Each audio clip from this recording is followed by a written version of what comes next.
हाँ जी, नमस्कार। कहाँ तक पढ़ लिया? इंडिविजुअल डिफरेंसेस पढ़े थे अभी। हमने सबसे पहले व्यक्तित्व पढ़ा था, उसके बाद बुद्धि पढ़ी थी, उसके बाद एडजस्टमेंट या समायोजन। अब एक बहुत ही छोटा सा और 2-3 प्रश्न सीधे सीधे देने वाला टॉपिक है, डाइवर्सिटी ऑफ लर्नर्स। सीखने वाले हैं जो अधिगम करता है की विविधताएं। जो अधिगम करता है, जो लर्नर हैं, वो कितने कितने तरीके के होते हैं। जैसे एक ही क्लास में 50 या 70 बालक हैं, तो वो कितने कितने प्रकार के उनमें बालकों में डाइवर्सिटी। बहुत से बच्चे प्रतिभाशाली होते हैं, बहुत से बच्चे मंद बुद्धि होते हैं, सामान्य होते हैं और बाल अपराधी भी होते हैं। ये जो प्रकार हैं बालकों के बारे में हम डिस्कस करेंगे और मेनली उन्हीं को डिस्कस करेंगे जो सीधे सीधे एग्जाम के लिए इम्पोर्टेंट हैं। ठीक है, अभी हम स्टार्ट कर रहे हैं। टाइप्स ऑफ डाइवर्स लर्नर्स, विविध अधिगमकर्ताएं या विविध अधिगमकर्ता। सबसे पहले हम पढ़ेंगे प्रतिभाशाली बालक या गिफ्टेड चिल्ड्रन। प्रतिभाशाली बालक क्या होते हैं, क्या क्या उनकी विशेषताएं हैं। कोई मनोवैज्ञानिक ने कोई परिभाषा दे के प्रतिभाशाली को परिभाषित किया है तो वो भी पढ़ेंगे। और वैसे जनरली हम सभी जानते हैं प्रतिभाशाली बालक किन्हें कहते हैं। बहुत ज़्यादा बौद्धिक स्तर जिनका होता है, बहुत होशियार होते हैं, इंटेलिजेंट होते हैं, क्या बोलते हैं? प्रतिभाशाली। ऐसे ही पिछड़े बालक, बैकवर्ड चिल्ड्रंस। बैकवर्ड चिल्ड्रन कौन से होते हैं? बैकवर्ड चिल्ड्रन वो होते हैं जो औसत जो छात्र होते हैं उनसे थोड़े पीछे रह जाते हैं शैक्षिक उपलब्धि के स्तर पर। अभी मैं एक शब्द यूज करूंगा, इसमें आएगा बार बार शैक्षिक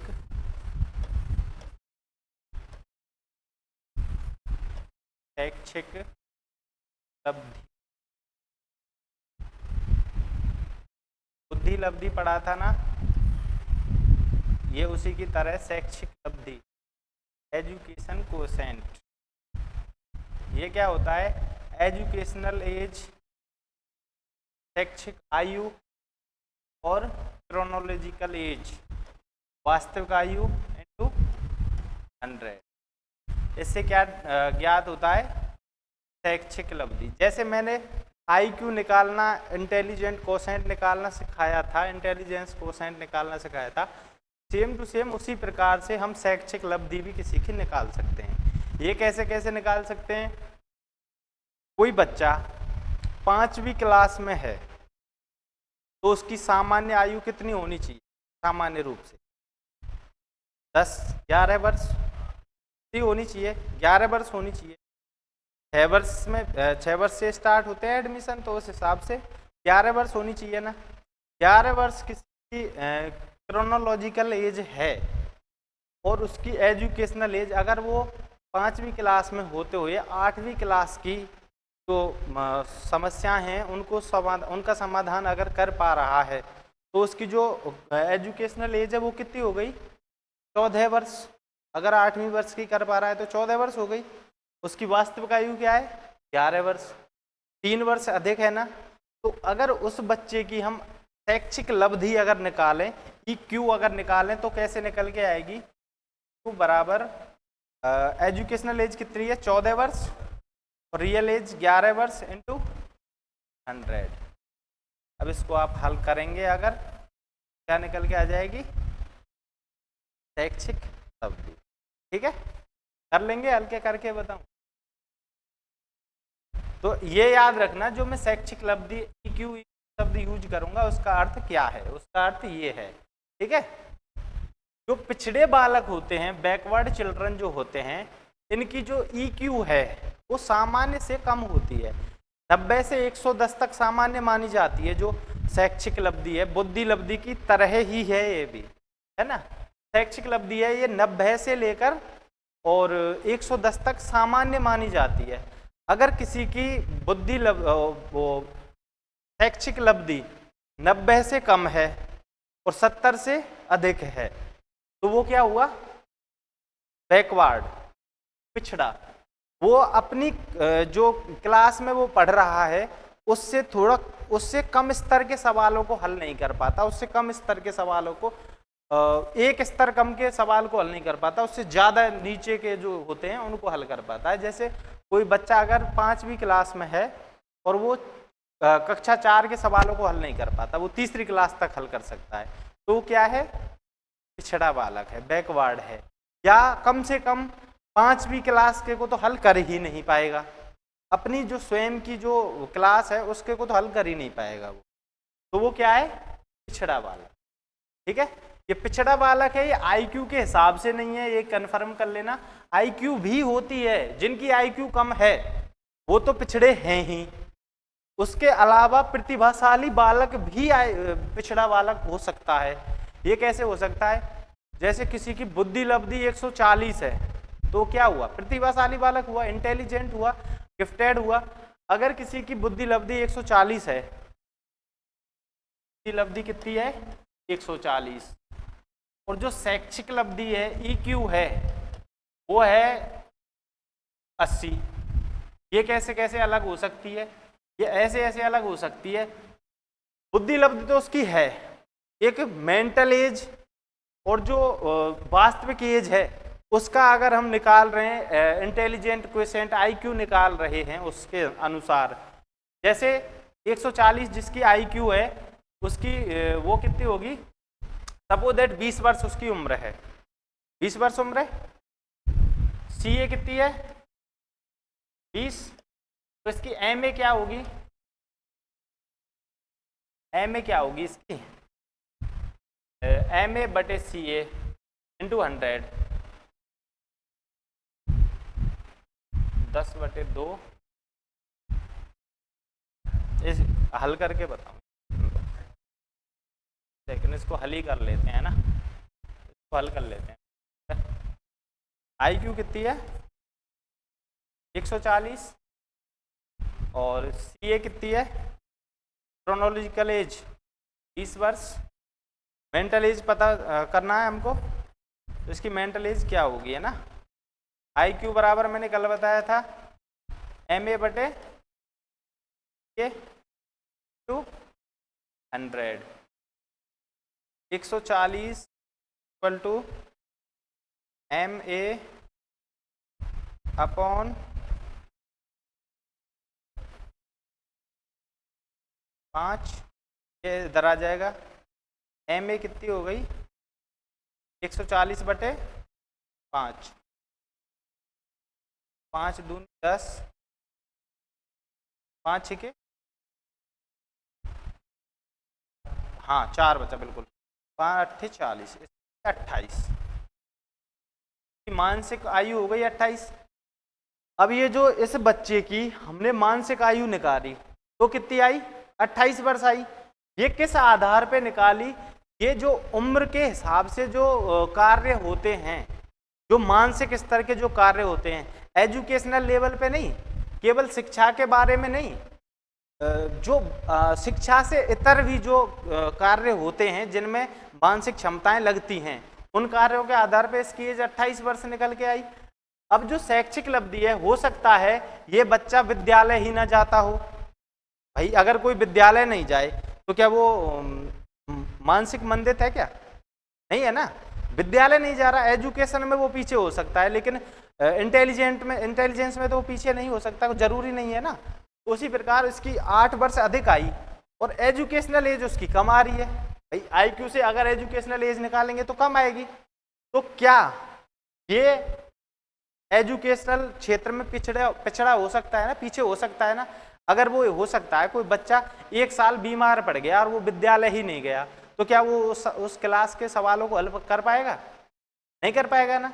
तो एजुकेशनल जो लब्धि है उसकी कम रह गई ना, किसी भी कारण से रही हो लेकिन कम रह गई, तो क्या वो प्रतिभाशाली नहीं है, प्रतिभाशाली तो वो है।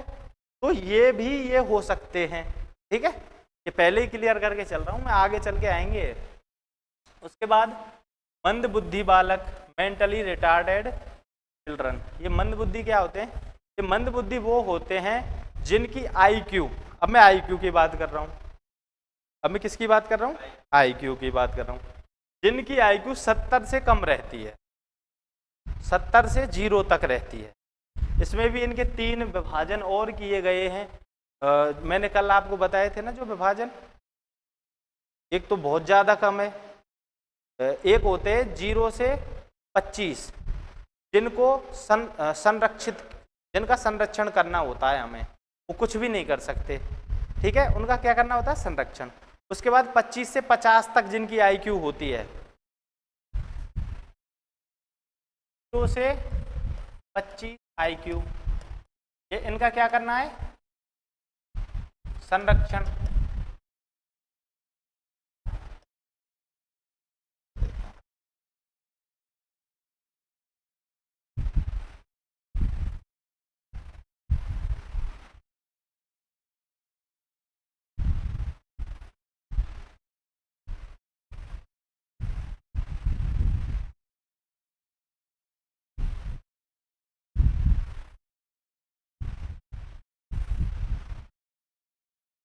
क्या करना होता है? संरक्षण। और 25 से, और जिनकी 50 के बीच में IQ होती है, उनको क्या किया जा सकता है? प्रशिक्षण दिया जा सकता है। जैसे जानवरों का प्रशिक्षण होता है ना, तो उनका भी प्रशिक्षण किया जा सकता है। शिक्षण योग्य, ये कैसे हैं? प्रशिक्षण योग्य। और जो 50 से जो 70 होती है IQ, वो कैसे होते हैं? शिक्षण योग्य। शिक्षण योग्य, इनको शिक्षित किया जा सकता है। एक्स्ट्रा एफर्ट लगा के इनको क्या किया जा सकता है? शिक्षित। ये 3 प्रकार के हो गए। जो मेंटली रिटार्डेड चिल्ड्रन है, ये 3 प्रकार के हो गए।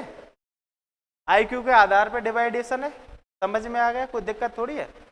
ये ऐसे हैं जो अपने अनुसार कुछ भी नहीं कर सकते, तो इनका क्या है? इनकी देखभाल हमको करनी होती है। उसके बाद 25 से 50 के बीच में होती है जिनकी IQ, इनको क्या है? प्रशिक्षित किया जा सकता है। कोई भी कार्य कर करके बहुत ज़्यादा बार करवा के इनको कोई भी कार्य सिखाया जा सकता है, जिसमें दिमाग का योगदान बहुत कम हो, ऐसा कोई कार्य। और जो 50 से जो 70 के बीच में जिनकी IQ होती है, वो उनको शिक्षण योग्य माना गया है, उनको शिक्षित किया जा सकता है। ठीक है, 3 प्रकार के हो गए। उसके बाद चौथा है विशेष आवश्यकता वाले बच्चे, चिल्ड्रन विद स्पेशल नीड्स। ये कैसे हैं? ये मैंने एक दिन और बताया था। ऐसे बच्चे जो फिजिकली, मेंटली कोई भी ऐसी बीमारी से पीड़ित हैं, कोई भी ऐसी समस्या है, अगर उसको एडिशनली कोई चीज़ हम दे दें तो वो कर सकते हैं, कोई इक्विपमेंट के साथ वो कर सकते हैं उसे। जैसे किसी की दृष्टि क्षमता थोड़ी बाधित है, अगर उसको हम सही चश्मा उपलब्ध करा दें तो वो सही देख सकता है।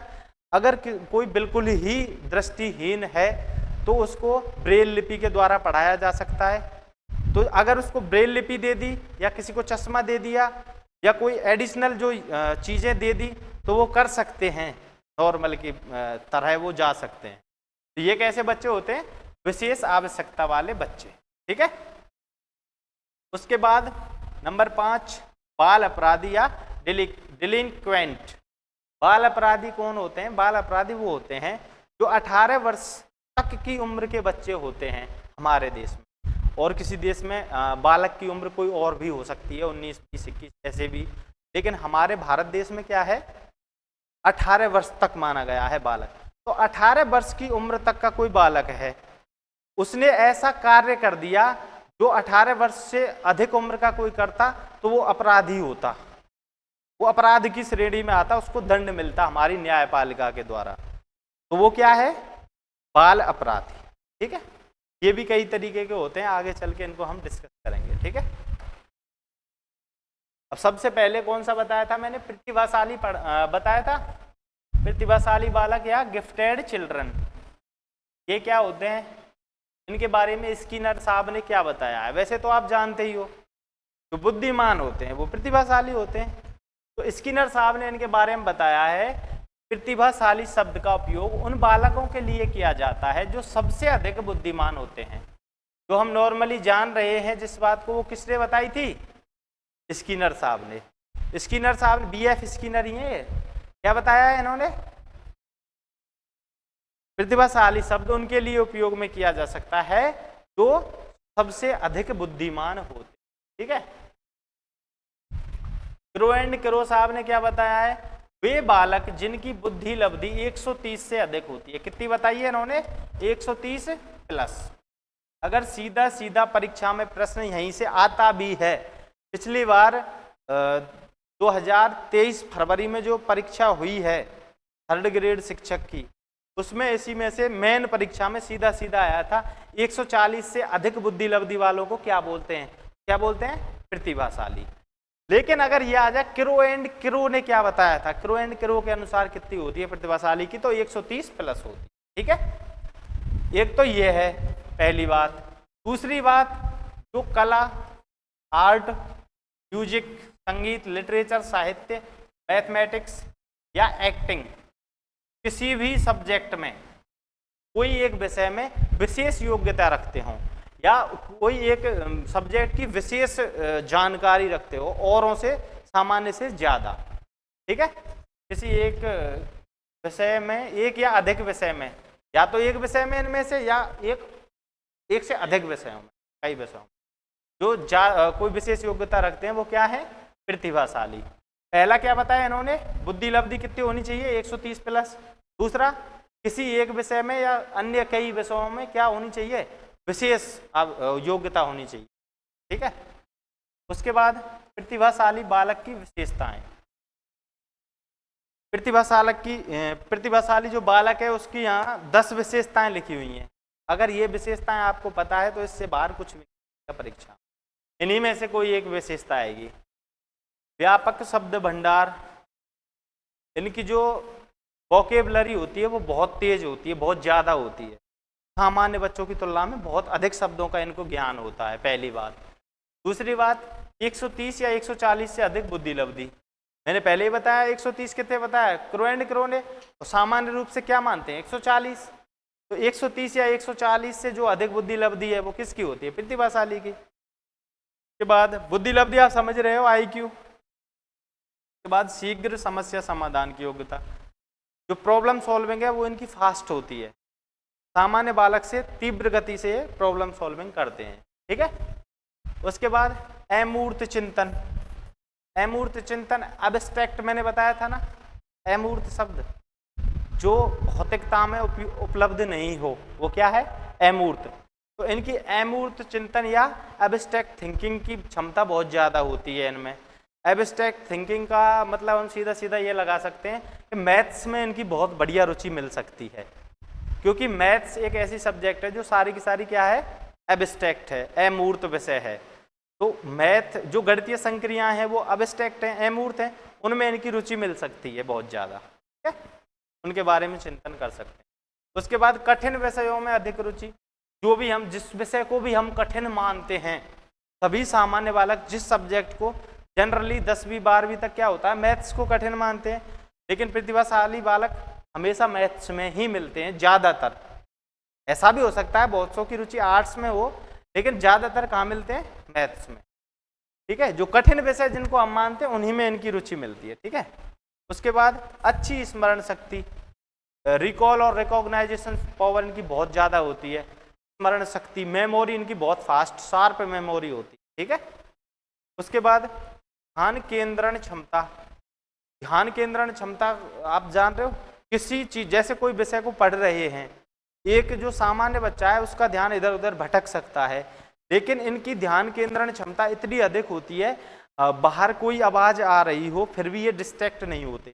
इनका ध्यान जिस सब्जेक्ट को पढ़ रहे हैं उस पर बहुत ज़्यादा फोकस होकर पढ़ते हैं। ठीक है, ये फोकस है ना। कहाँ ये रहा? सीखने की तीव्र गति, जो फास्ट सीखते हैं, जो लर्निंग स्पीड है वो वेरी फास्ट होती है इनकी। कोई भी चीज़ टीचर सिखा रहा है क्लास में, उसने अगर एक ही बार बताई है तो ये सीख जाएंगे। बहुत से सामान्य बच्चे वो नहीं सीख पाएंगे, वो दूसरी बार में सीख रहे, लेकिन ये पहली बार में ही। इनकी जो गति होती है सीखने की वो कैसी होती है?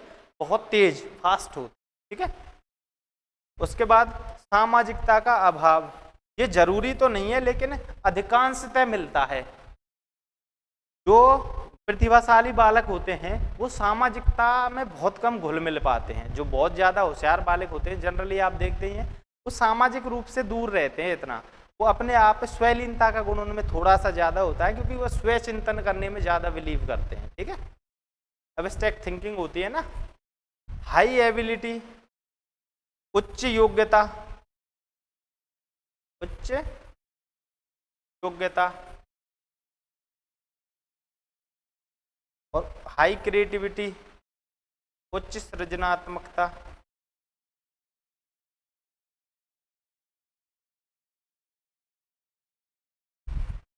और हाई कॉम्पिटेंस, उच्च अवधान। अवधान क्या है?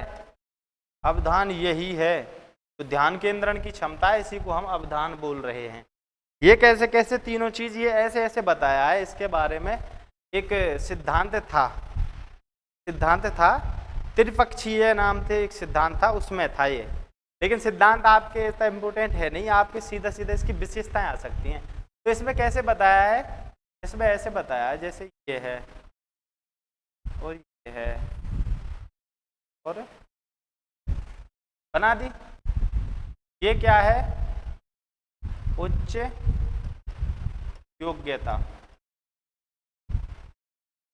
उच्च योग्यता हो गई। उसके बाद उच्च अवधान।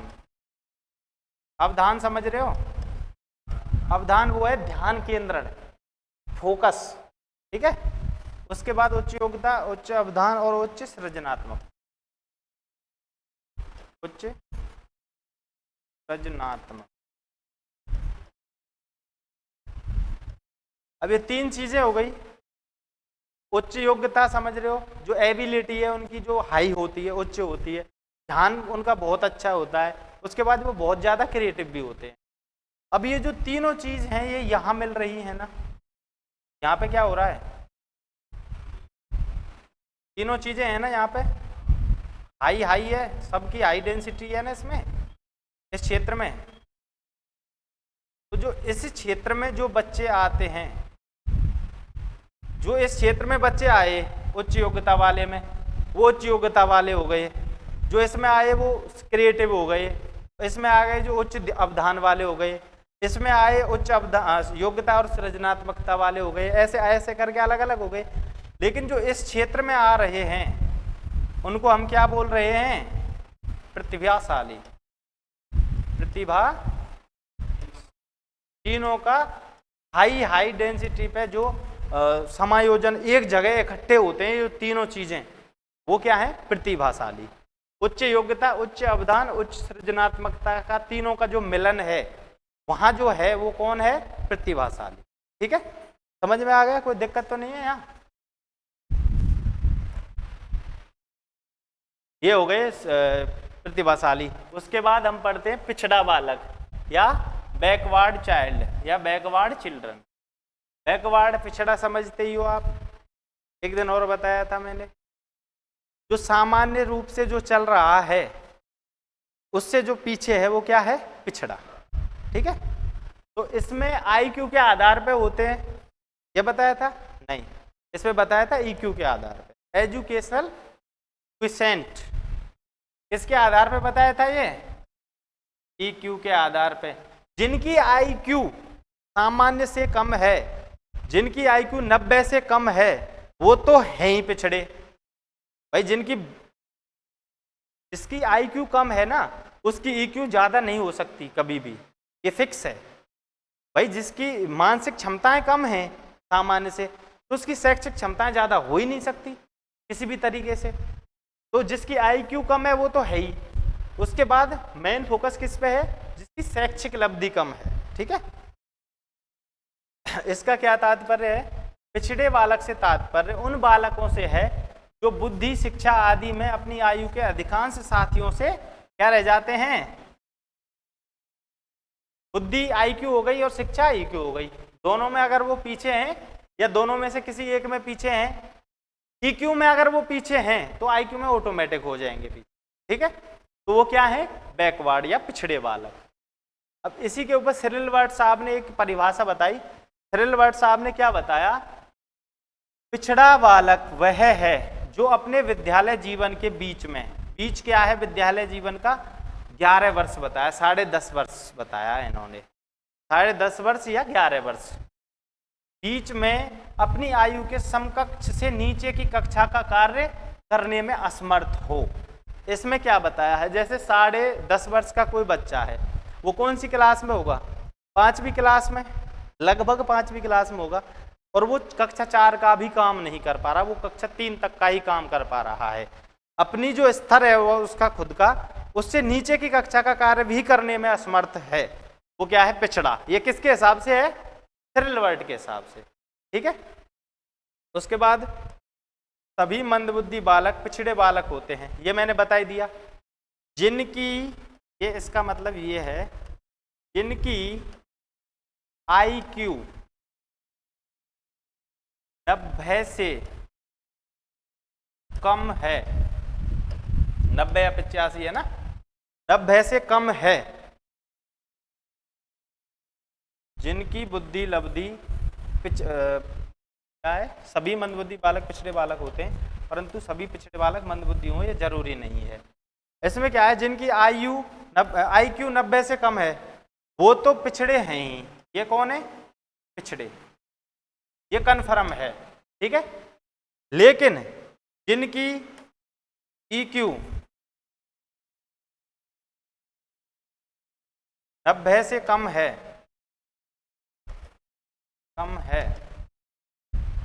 ये भी पिछड़े हैं, ठीक है, IQ और EQ दोनों कम है, ये दोनों पिछड़े हैं। लेकिन जिनकी EQ 90 से कम है, ये बच्चे मंद बुद्धि हों ये जरूरी नहीं है, मंद बुद्धि हों ये जरूरी नहीं है। इसको समझ रहे हैं ना, मैं जो समझाना चाह रहा हूं, मैं ये कहना चाह रहा हूं, जिनकी IQ 90 से कम है वो तो पिछड़े बालक भी हैं और मंदबुद्धि भी है, दोनों हैं। जिनकी EQ शैक्षिक जो लब्धि है वो 90 से कम है, वो पिछड़े तो हैं, बैकवर्ड तो हैं, लेकिन वो मंदबुद्धि हों ये जरूरी नहीं है, ठीक है।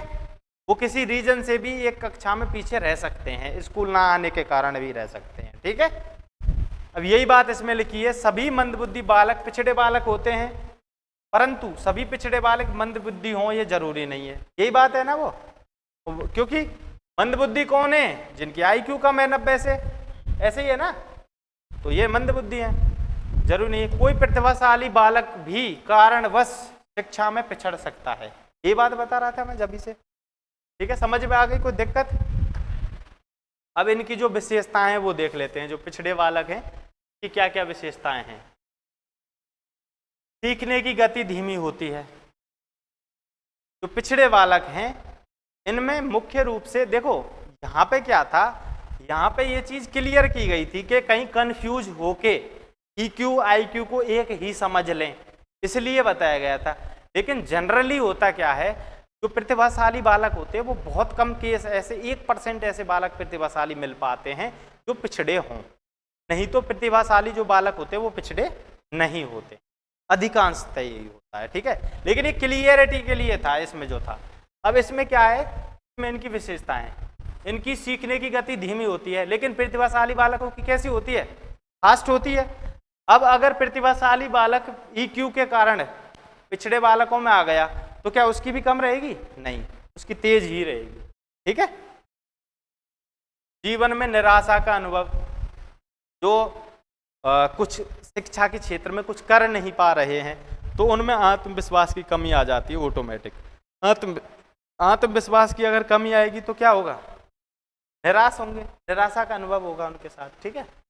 उसके बाद ये ऐसे वाले होते हैं जो चाहते हैं मैं हम बहुत आगे जाएं, चाहते हैं, लेकिन IQ और EQ नहीं है कारणवश, तो ये कर नहीं पाते हैं, चाह कर भी, चाह रहे हैं ये बहुत आगे जाना लेकिन जा नहीं पाते हैं, मानसिक क्षमताओं की कमजोरी के कारण, ठीक है। सामान्यतः इनकी बुद्धि लब्धि औसत से कम पाई जाती है, मैंने ये बताया था, समानता नहीं, ये क्या है, सामान्यतः।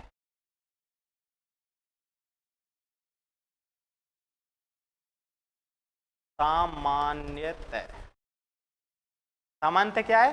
उनकी बौद्धिक उपलब्धि है जो कम पाई जा रही है, आईक्यू कम पाई जा रही है, यही मैं बता रहा था ना। उसके बाद मानसिक रूप से अस्वस्थ और असमायोजित व्यवहार। मानसिक रूप से कैसे होते हैं? अस्वस्थ।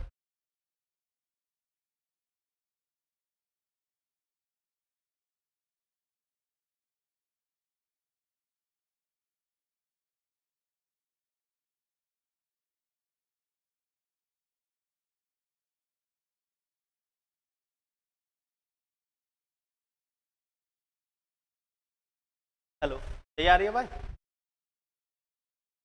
के बाद मानसिक रूप से अस्वस्थ और असमायोजित व्यवहार। जो दिमागी हालत है वो सही नहीं होती। नॉर्मल जो बच्चे होते हैं सामान्य रूप से उनकी तरह इनकी जो दिमागी हालत है वो स्वस्थ नहीं होती, अस्वस्थ होती है। ठीक है, मानसिक रूप से बीमार हो सकते हैं। उसके बाद असमायोजित व्यवहार, मैंने एडजस्टमेंट बताया था ना, एडजस्टमेंट बताया था। जो दिमागी जो समस्याएं हैं, जो दुख हैं, उनको कम करने के लिए हम क्या करते हैं? एडजस्टमेंट करते हैं। तो इनका क्या होता है, जो एडजस्टमेंट है वो कर नहीं पाते हैं अच्छे से। एडजस्टमेंट नहीं कर पाएंगे तो क्या होगा? मानसिक विकारों से ग्रस्त होंगे ना, तो वही मानसिक अस्वस्थता इनमें आ जाती है इसी कारण, क्योंकि एडजस्टमेंट नहीं कर पाते हैं। ठीक है, एडजस्टमेंट कैसे नहीं कर पाते?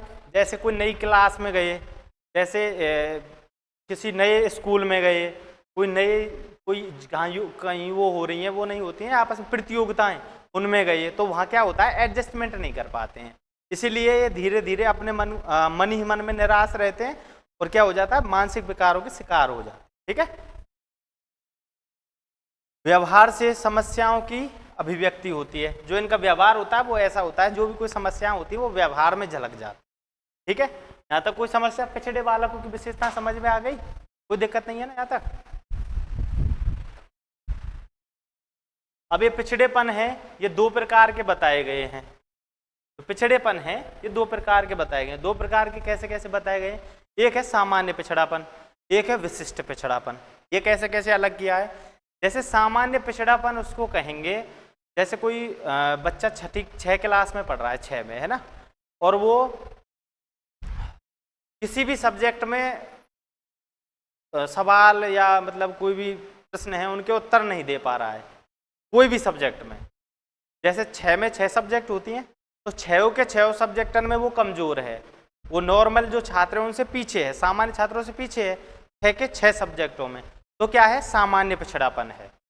अगर वो किसी जैसे मैथ्स में और साइंस में 2 सब्जेक्ट में वो पिछड़ा हुआ है, 2 सब्जेक्ट में वो पीछे है और में सही है, सामान्य स्तर पे है, तो वो क्या हो गया? विशिष्ट पिछड़ापन।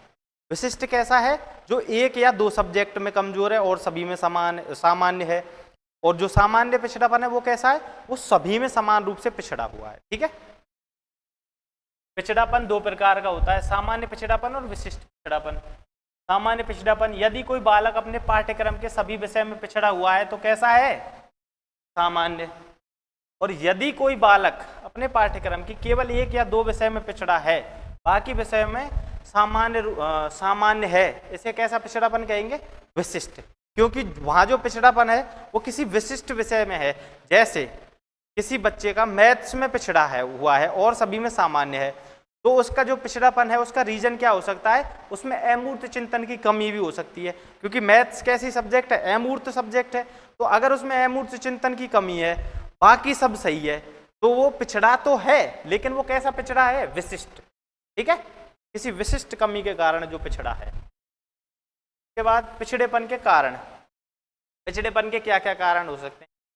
सभी अंदाज लगा सकते हैं। देखो इसमें बिल्कुल जो नॉर्मल है वही है, सामान्य से कम शारीरिक विकास, उसकी शारीरिक विकास में कोई समस्या हो, शारीरिक विकास पूरा नहीं हो पाया हो, तो क्या होगा? शारीरिक विकास मानसिक विकास को प्रभावित करता है, नहीं करता है? डेवलपमेंट में बताया था ना, शारीरिक विकास मानसिक विकास को प्रभावित करता है, सामाजिक को भी करता है और इमोशनल को भी करता है। चारों विकास आपस में एक दूसरे को क्या करते हैं? प्रभावित।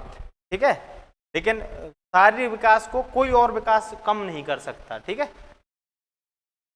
शारीरिक रोग या दोष, कोई शारीरिक रोग भी हो सकता है। भाई किसी में कोई ऐसा रोग है जो मतलब उसको बोलने में समस्या हो रही है, तो वो उसका पिछड़ेपन का कारण हो सकता है। बिल्कुल कोई और दोष हो वो भी हो सकता है, जो साइकोलॉजिकल डिसऑर्डर्स हैं वो हों, जैसे डिसलेक्सिया, डिस्ग्राफिया वगैरह हैं, ये पिछड़ेपन के कारण हो सकते हैं। इनको भी मैं एक वीडियो में बता दूंगा, आप चाहें तो अभी बताऊं। 3-4 हैं, डिसलेक्सिया, डिस्ग्राफिया, डिस्कैल्कुलिया। ये 3 अगर आपको पता है, अगर आपको ये 3 पता है तो ये काफ़ी हैं। डिसलेक्सिया,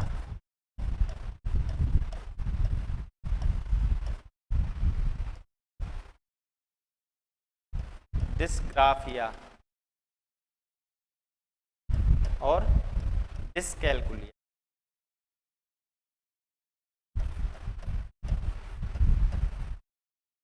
तीन साइकोलॉजिकल डिसऑर्डर है। इन तीनों में से ज़्यादातर तो ये डिसलेक्सिया, डिस्ग्राफिया ही आते हैं परीक्षा में। 100% इन दोनों में से एक आएगा, हो सकता है ये आ जाए, लेकिन ये दोनों में से आएगा, है ना। ये क्या है? डिसलेक्सिया क्या है, डिस्ग्राफिया क्या है? डिसलेक्सिया है शब्दों को ना पढ़ पाना, ना बोल पाना, पढ़ने में और बोलने में समस्या आ रही है। क्या आ रही है? पढ़ने में और बोलने में। पढ़ने में और बोलने में आ गई वहां। इसमें क्या लिखने में आएगी? ग्राफ मीन्स लिखना होता है ना, लिखने में। अब कैसे ये भी बताऊंगा। और इसमें क्या है? कैलकुलेशन में, गणितीय संक्रियाओं में। अब ये कैसे कैसे? जैसे डिसलेक्सिया है किसी को, तो अगर ये क्या है, ये क्या लिखा है आप बताओ? डी लिखा है ना। ये जो डिसलेक्सिया वाला बच्चा है वो इसको ऐसे भी पढ़ सकता है, तो डी पढ़ सकता है जो डिसलेक्सिया वाला बच्चा है। और जो डिस्ग्राफिया वाला है वो इसी को, बी को ऐसे डी लिख सकता है, डी को बी लिख सकता है। ठीक है, थोड़ा थोड़ा जो प्रॉब्लम होती है उनके साथ, ज़्यादा नहीं होती लेकिन थोड़ी थोड़ी होती है। इसके लिए आपको मूवी देखनी है तो अभिषेक बच्चन की 10वीं मूवी देखना आप। उसमें अभिषेक बच्चन को क्या था? डिसलेक्सिया। उसके बाद एक और मूवी है, चांद तारे आसमां पे कछु ऐसा है, तारे जमी पर, हाँ वो मूवी है, उसमें भी डिसलेक्सिया के बारे में बताया गया है। ठीक है, तो डिसलेक्सिया, डिस्ग्राफिया आप समझ गए। ग्राफिया मीन्स लिखना और लेक्सिया मीन्स पढ़ना। ठीक है, ये याद रख लेना। डिस्कैल्कुलिया क्या हो गया? जो गणितीय संक्रियाओं में जो प्रॉब्लम आ रही है बच्चे को। ठीक है, अच्छा साहब, शारीरिक दोष या रोग समझ में आ गए। उसके बाद परिवार की निर्धनता। किसी की परिवार गरीब है और वो बच्चा विद्यालय जा नहीं पाता टाइम पे, वो परिवार के लिए कुछ कमाने लग रहा है, साथ में छोटे छोटे बच्चे बहुत से होते हैं ना जो बाल श्रम करते हैं, परिवार चलाने के लिए उन पे जिम्मेदारियां आ जाती हैं, तो वो ईक्यू में पीछे रह जाते हैं। आईक्यू चाहे उनकी ठीक ठाक हो, ईक्यू में पीछे रहेंगे तो वो कैसे हो जाएंगे? पिछड़े बालक। ठीक है, उसके बाद माता पिता की अशिक्षा। माता पिता अशिक्षित हैं, वो उनको पता नहीं है कहाँ पढ़ाना है, कैसे पढ़ाना है, तो वो ऐसे ही उसको घर में रख रहे हैं। ठीक है, ये भी इसमें समस्या हो सकती है, कारण हो सकता है पिछड़ेपन का। उसके बाद विद्यालय का दोषपूर्ण वातावरण। जैसे सरकारी विद्यालयों में पहले होता था, आज की डेट में तो नहीं होता। पहले क्या होता था, विद्यालयों में पढ़ाई नहीं होती थी, सरकारी विद्यालय थे, इसलिए उनमें जो बच्चे थे वो पिछड़े रह जाते थे, जो सामान्य जो स्तर के जो बच्चे और कोई विद्यालयों में पढ़ते थे। ठीक है, समझ में आगे? कोई दिक्कत तो नहीं है? स्पीड ज़्यादा तो नहीं? स्पीड ज़्यादा अगर आपको लगे तो आप यूट्यूब पे जाके देख लेना। ठीक है, यूट्यूब पे स्पीड स्लो हो जाती है, समझ रहे हो ना आप यूट्यूब वाला। उसके बाद मंदबुद्धि बालक, मेंटली रिटार्डेड चिल्ड्रन, तीसरे प्रकार चल गया। ये कैसे बालक हैं? जिनकी आईक्यू कम है। कितनी कम है? 70 से कम है। 70 से कितनी है? 0 तक है। तो इसमें मैंने डिवाइडेशन किया था, आपको याद है? अभी अभी किया था। क्या किया था? 0 से 25 संरक्षण योग्य, 25 से 50 प्रशिक्षण योग्य और 50 से 70 शिक्षण योग्य। ठीक है, ये याद रखना है ना। इसके बाद इसकी कुछ परिभाषाएं दी हैं। जिन बालकों की बुद्धि लब्धि 70 से कम होती है, अब देखो क्रो एंड क्रो साहब की ये परिभाषा है, इसको याद कैसे रखेंगे? अब हम इसको याद हम ऐसे रखेंगे, अगर हमें हमारे दिमाग में आए प्रतिभाशाली बालक, तो हमारे दिमाग में एक बात आनी चाहिए, 130 प्लस। 130 प्लस आईक्यू है प्रतिभाशाली बालक की। किसने बताया था? क्रो एंड क्रो ने। इन्हीं ने जो मंदबुद्धि बालक है उनकी आईक्यू कितनी बताई है? 70 से कम। ठीक है, और सामान्य रूप से जो प्रतिभाशाली बालक है उनकी IQ कितनी होनी चाहिए? 140। ठीक है, क्रो एंड क्रो के हिसाब से, और क्रो एंड क्रो के हिसाब से मंदबुद्धि की 70। ठीक है, 70 से कम। 3 भाग हैं इसके, वो भी आपको पता चल गया। उसके बाद स्किनर साहब ने क्या बताया है, वे छात्र जो 1 वर्ष में निर्धारित शिक्षा का पाठ्यक्रम पूरा नहीं कर पाते हैं वो क्या हो जाते हैं? मंदबुद्धि। अब देखो इसमें ये ध्यान रखने की बात है, बड़ी रोचक बात है, जो पिछड़े बालक हैं इसमें स्किनर साहब की कोई परिभाषा नहीं है ना, नहीं है, तो मंदबुद्धि में आई है ना। मंदबुद्धि में क्या है? वे बालक, वे छात्र जो 1 वर्ष का उनका कोई पाठ्यक्रम निर्धारित कर दिया, उसको 1 वर्ष में पूरा नहीं कर पा रहे, वो क्या है? मंदबुद्धि। ठीक है, किसने बताया? स्किनर ने। अब ये पेनरोज साहब हैं, इन्होंने एक बुक लिखी थी, बायोलॉजी ऑफ मेंटल डिफेक्ट्स। किसने लिखी? पेनरोज ने एक बुक लिखी, उसका नाम क्या है? Biology of mental defects. ठीक है, इसमें इन्होंने 4 प्रकार बताए, जो मंदबुद्धि बालक है इनके क्या बताए? 4 प्रकार या 4 श्रेणियों में इनको विभाजित किया। कैसे कैसे? इन्होंने शारीरिक बनावट के आधार पर किया था। शारीरिक बनावट के आधार पर कैसे कैसे किया था? किसी की गर्दन छोटी है, लंबाई ज़्यादा है या कम है, हाथ लंबे हैं, पैर लंबे हैं, धड़ छोटा है या धड़ लंबा है, हाथ पैर छोटे हैं, या किसी का सिर बहुत बड़ा है या किसी का सिर बहुत छोटा है। इस आधार पर इन्होंने कितने डिवाइडेशन किए थे? 4 किए थे, है ना। पहला कौन सा है? मंगोलिज्म। मंगोलिज्म बालक कौन से बताए इन्होंने? जिनके दांत गर्दन छोटी, दांत और गर्दन कैसी? छोटी, और उसके बाद हाथ पैर कैसे? लंबे। मतलब गर्दन छोटी है, ये जो गर्दन है ये कैसी है? छोटी। दांत कैसे हैं? छोटे छोटे। हाथ पैर कैसे हैं? लंबे लंबे। और नाक कैसी है? चपटी। ये कैसे बालक बताए इन्होंने? मंगोलिज्म। मंगोलिज्म बालक है जो कौन से बालकों का हिस्सा है? मंदबुद्धि बालकों का। ठीक है, धड़ छोटा है, हाथ पैर लंबे हैं। देखो यहाँ याद रखने की बात है इसमें, क्योंकि अगले वाले में होगा धड़ लंबा। हाँ, इसमें क्या है? गर्दन और दांत छोटे, धड़ कैसा है? छोटा, हाथ पैर कैसे हैं? लंबे, नाक कैसी है? चपटी। ये क्या है? मंगोलिज्म। उसके बाद क्रेटोनिज्म, इनका क्या है? मोटी जीभ और हाथ पांव कैसे? छोटे। ये उल्टा है ना। कौन से? नाम याद रखना, क्रेटोनिज्म।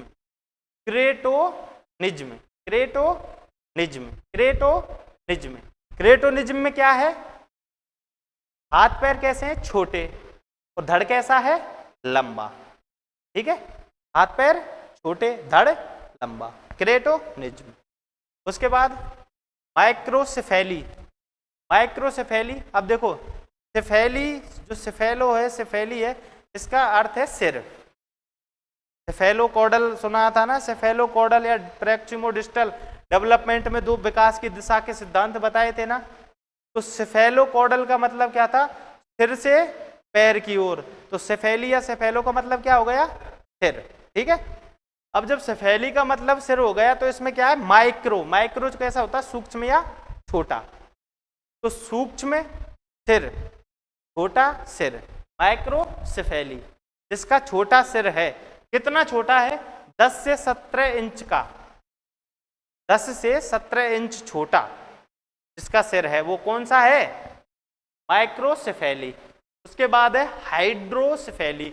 हाइड्रो का मतलब बड़ा, सेफेली का मतलब सिर। जिसका बड़ा सिर है, कितना बड़ा सिर है? 28 इंच का।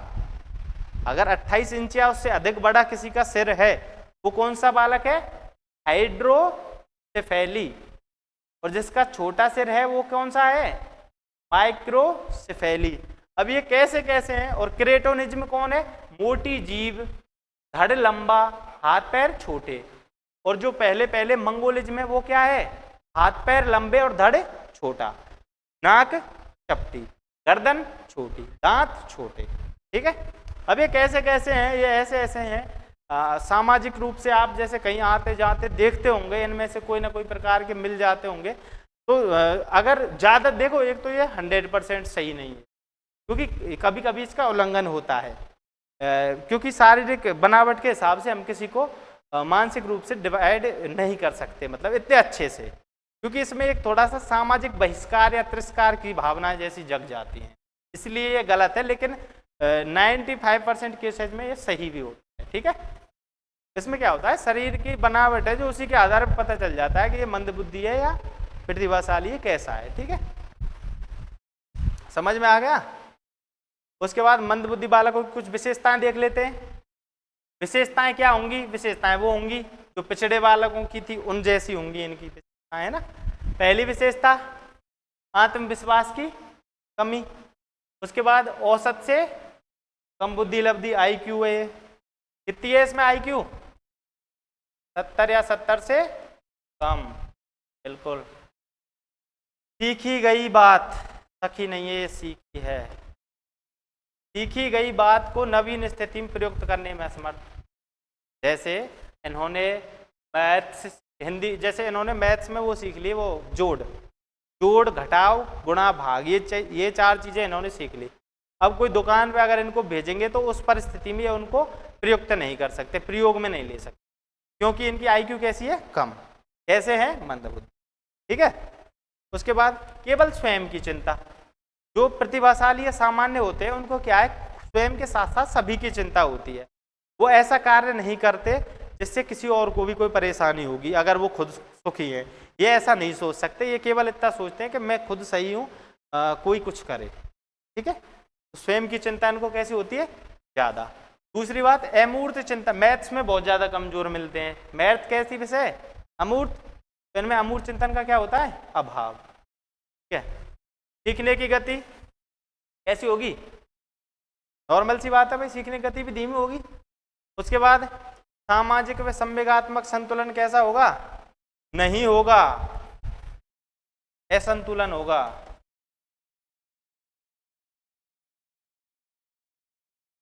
कैसा होगा, सामाजिक और सांवेगिक रूप से कैसे होंगे, असंतुलित। जो समाज में रहने में जो कहाँ किस संवेग का उपयोग करना है वो इन पे कंट्रोल नहीं होता। जैसे मतलब नॉर्मली आप गाँव में देखते हो, जैसे कोई पागल आदमी है, मेंटली रूप से रिटायर्ड आदमी है, तो अगर वो जाता है तो उसकी बुलिंग करते हैं ना, उसको छेड़ते हैं, तो वो अपने संवेगों पे कंट्रोल नहीं रख पाता। कि तो कितने भी समाज में कितने भी किसी के सामने वो गालियां देने लग जाता है, जोर जोर से चिल्लाता है, कुछ भी करने लग जाता है। क्यों, क्योंकि वो सांवेगिक रूप से संतुलित नहीं है। उसका समाज में कहाँ कैसे संवेगों का उपयोग करना है, इस चीज में उसको संतुलन उसका खुद का इसमें चलता नहीं है। ठीक है, उसके बाद अंधा अनुकरण। अंधा अनुकरण कैसे, ये किसी चीज का जैसे इनको बता दिया कि भाई ये काम करना है ऐसे, तो ये उसमें चाहे कुछ भी हो, चाहे वो उसके बाद बिगड़ने लग जाए, ये उस काम को उसी हिसाब से करते रहेंगे। ये जो अनुकरण करते हैं, जैसे इनको बता दिया सेम टू सेम वैसे ही करते हैं, अपनी उरी से बिल्कुल भी दिमाग का उपयोग नहीं करते। ठीक है, समझ में आ गई, कोई दिक्कत तो नहीं है अभी तक। चलो तो अब आगे, child with special need, children with special need, विशेष आवश्यकता वाले बच्चे। इसमें क्या है, समावेशी शिक्षा थी ना। समावेशी शिक्षा का मतलब क्या था, ऐसे बच्चे जो पढ़ सकते हैं, अगर उनको सुविधाएं उपलब्ध करवाई जाएं, उन बच्चों को समावेश किया गया। जो सामान्य जो बच्चे पढ़ रहे थे उनमें, इनकी जो अलग से जो कक्षाएं चलती थी उनको एक साथ समावेशित करके वहीं पे सुविधाएं उपलब्ध करवाई गई है। ठीक है, इसमें मुख्य रूप से शारीरिक रूप से जो कोई रोग या शारीरिक रूप से जो समस्या होती है उन्हीं बच्चों को मुख्य रूप से शामिल किया जाता था, या फिर मानसिक रूप से। अब इसमें 2016 में ये था, the right of person with disabilities. 2016 में ये एक एक्ट आया था। इस एक्ट में क्वेश्चन ज़्यादा से ज़्यादा ये आ जाएगा, कितने प्रकार की अक्षमताओं को शामिल किया गया था, 21 प्रकार की, ये याद रखनी है। चाइल्ड विद स्पेशल नीड्स कितने प्रकार के होते हैं, 21 प्रकार के होते हैं। ठीक है, इनमें से कुछ महत्वपूर्ण मैंने बताए। स्पेक्ट्रम ऑटिज्म, ये एक मानसिक रोग है, स्पेक्ट्रम ऑटिज्म। उसके बाद भाषा नियोग्यता, बोलने में या समझने में भाषा को समस्या आ रही है जिनको। उसके बाद बाहरी नहीं है, बहरे, या तो पूर्ण रूप से कोई बहरा है जिसको बिल्कुल भी सुनाई नहीं देता, या आंशिक रूप से श्रवण बाधित है। आंशिक, देख श्रवण बाधित और बहरा दोनों में थोड़ा थोड़ा अंतर है। अंतर कितना है? श्रवण बाधित वो है जो सुनने में बाधा महसूस कर रहा है, पूरी तरह से वो बहरा नहीं है, सुनने में केवल बाधा महसूस कर रहा है, लेकिन उसको कम सुनाई देता है, ऊंचा सुनता है जो। हाँ, मशीन लगाए तो वो सुन सकता है। और बहरा को क्या हो गया? जो पूर्ण रूप से सुन नहीं सकता। तो उसके बाद अंधता और दृष्टि बाधित, ये भी सेम वही। एक तो है अंधा जो बिल्कुल कुछ भी नहीं देख सकता, एक क्या है? दृष्टि बाधित, दृष्टि देखने में उसको बाधा है, अगर उसको निराकरण अगर कर दिया जाए तो वो देख सकता है। ठीक है, चश्मा से, हाँ बिल्कुल, या आंखों का ऑपरेशन करके। उसके बाद मानसिक रोग, या कोई मानसिक रोग से पीड़ित है, कोई मानसिक प्रकार से कोई पीड़ित है। उसके बाद प्रमस्तिष्क पक्षाघात, ये भी एक मानसिक बीमारी है। ठीक है। उसके बाद बौनापन, जो बौनापन है इसको अभी, और एसिड अटैक, इन दोनों को अभी 2016 में शामिल किया गया था नए रोगों। किसी की हाइट बहुत ज़्यादा कम रह गई, मतलब एक तो होता है नॉर्मल बौनापन, नॉर्मल तक तो चलता है, एक बहुत ज़्यादा बौनापन होता है ना, 3.5 फुट तक माना है वो, शायद 3.5 फुट तक के होते हैं ना, तो माना है बौनापन में आते हैं। और उसके बाद किसी के एसिड अटैक हुआ हो, किसी महिला या पुरुष के, उसको क्या माना गया है? Child with. ठीक है, कोई दिक्कत? अब लास्ट है बाल अपराधी। बाल अपराधी समझ लेते हैं। बाल अपराधी कौन है? बाल अपराधी मैंने बताया था वो हैं जो 18 वर्ष से कम उम्र के हैं और उन्होंने कोई ऐसा कृत्य किया है जो अगर वो 18 वर्ष से अधिक उम्र के होते तो वो अपराध की श्रेणी में आता और उनको बाकायदा क्या मिलता? दंड या सजा मिलती। ठीक है।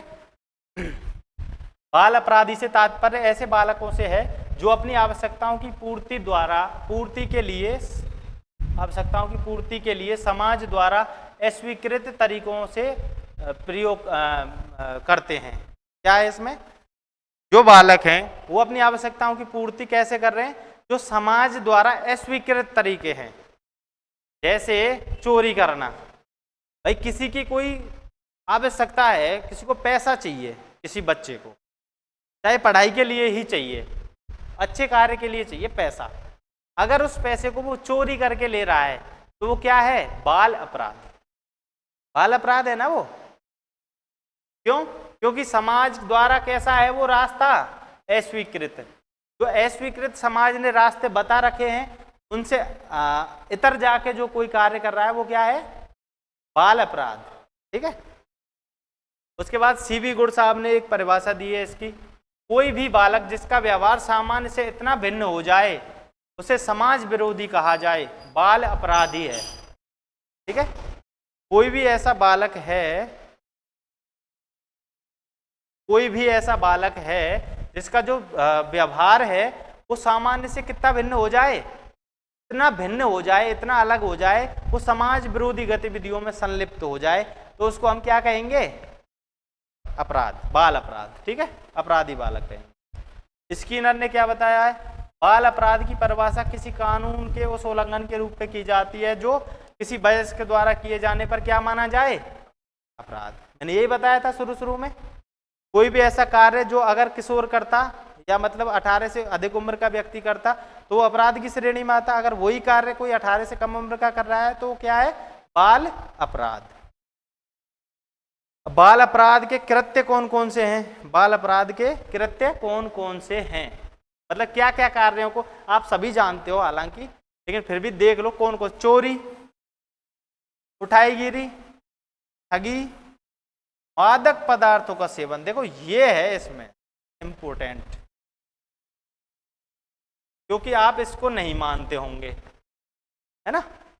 सार्वजनिक संपत्ति को नुकसान पहुंचाना या यौन अपराध, आप और सभी को तो मानते होंगे लेकिन इसको नहीं मानते होंगे।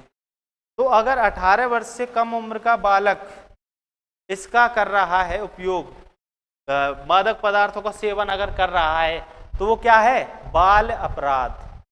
क्या है? बाल अपराधी। हाँ, 18 वर्ष से कम उम्र का, वो क्या है, बाल अपराध। क्योंकि जो ये बाल अपराध है इसकी दो श्रेणियां आएंगी, देखो इससे आगे आएंगी। उस श्रेणियों में उनमें एक श्रेणी ऐसी है जिसमें अपराध करने से पहले ऐसी शिक्षाएं दी जाएं जो अपराध करे ना बच्चा, और एक श्रेणी ऐसी है अपराध होने के बाद उसका सुधार हो। ठीक है, उसमें आ जाएगा ये पहली वाली श्रेणी में आएगा।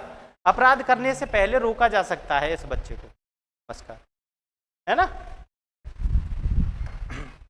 इसकी देखो बाल अपराध का जो उपचार है इसकी दो श्रेणियां हैं, दो तरीके से उपचार किया जा सकता है बाल अपराध का। कैसे कैसे किया जा सकता है? पहला है निरोधात्मक। पहला कौन सा है?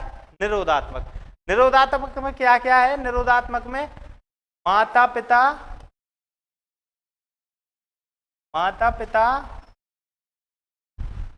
या परिवार या विद्यालय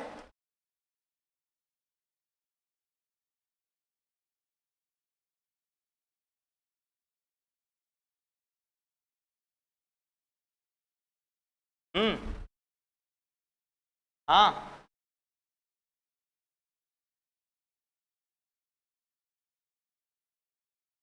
विद्यालय, माता पिता, परिवार, विद्यालय आदि जो ये संस्थाएं, ये जो तीनों संस्थाएं हैं, इन संस्थाओं में जो उसने अपराध की प्रवृत्ति में वो संलग्न होने वाला था उससे पहले ही उसको हम प्रशिक्षित करें, शिक्षित करें। जैसे कोई बच्चा चोरी कर रहा है तो उसको क्या बोलते हैं? ये बोलते हैं ना कि आपके कैसे संस्कार हैं, माता पिता ने आपको यही सिखाया है क्या? ये क्यों बोलते हैं? क्योंकि ये कौन से प्रकार का अपराध है? निरोधात्मक है। अगर इसको पहले ही रोका जाता तो रोक सकते थे। ठीक है, निरोधात्मक में कौन कौन से आते हैं? जिनको माता पिता, परिवार और विद्यालय में करने से पहले उनके बारे में शिक्षा दी जाए तो वो रुक सकते हैं। उसके बाद है सुधारात्मक। सुधारात्मक वो होंगे जिनमें अपराध हो जाएगा, अपराध होने के बाद उस अपराध को आगे ना करे, इसलिए उसमें सुधार के लिए, इसके लिए सबसे बेहतर क्या है? बाल सुधार गृह।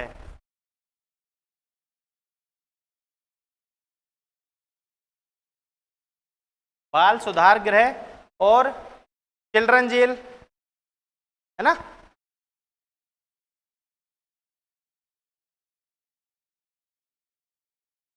है ना, चिल्ड्रन जेल और बालकों के वो होते हैं, कोर्ट भी होते हैं, चिल्ड्रन कोर्ट वगैरह। इनमें जो उसको दंड दिया जाता है बालक के स्तर पे ही। और बाल सुधार गृहों में एक बार अपराध कर दिया तो रखा जाता है, उसको रख के क्या हो जाता है कि अगली बार अपराध करने की संभावना शून्य हो जाती है। पहले वाले में क्या था? अपराध होने से पहले ही शिक्षा दी जा सकती थी। या किसी बच्चे ने, अब देखो इसमें क्या है, किसी बच्चे ने चोरी की तो चोरी कई तरह की हो सकती है। किसी बच्चे ने कोई पेन चुराया, क्या उसको जेल भेजोगे? बाल सुधार गृह भेजोगे? तो क्या करोगे? माता पिता, परिवार या विद्यालय के स्तर पे समझाएंगे। किसी बच्चे ने कोई बहुत बड़ी शॉप से कोई डायमंड चुराया तो क्या होगा? बाल सुधार गृह भी भेजा जा सकता है, जेल भी भेजा जा सकता है। ठीक है, अब उसी प्रकार उठाईगिरी में कोई ऐसे सामान की चोरी की, छोटे मोटे की, जो विद्यालय के स्तर पे की तो उसको वहीं रोक सकते हैं। अगर कोई बड़े स्तर पे की तो जेल भी हो सकती है। उसी प्रकार मादक पदार्थ का सेवन करने पर कोई जेल नहीं है, कोई जेल नहीं है, लेकिन उसको बाल सुधार गृह भेजा जा सकता है अगर वो मादक पदार्थों का भी बड़े स्तर वालों का सेवन कर रहा है।